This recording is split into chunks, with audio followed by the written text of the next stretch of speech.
ओडिशा रे चारिटी पर्यायर अनुष्ठित हेब साधारण निर्वाचन एप्रिल 11, 18, 23 और 29 तारिख में राज्यर 21 लोकसभा और यह अंतर्गत विधानसभा आसन लगी भोट नियाजिब। एप्रिल 11 रे चारिटी, एप्रिल 18 रे 5टी, एप्रिल 23 रे 6टी और एप्रिल 29 रे 6टी लोकसभा निर्वाचन मंडली और यह अंतर्गत विधानसभा आसन में मतदान अनुष्ठित हेब।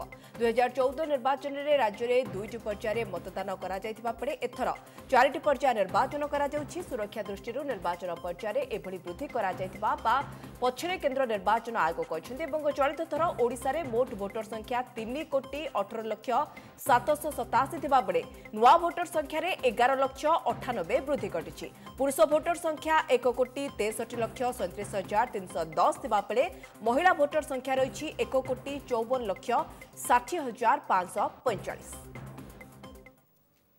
विभिन्न पर्यायर चुनाव स्थिर करा जायछि।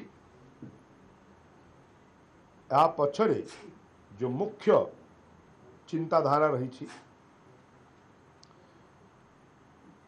कि जो आमर CAPF था central arm police force paramilitary को जहाँ कहते आपको जेमिति सुचारू रूपे नियोजित करा जाई पारिबो,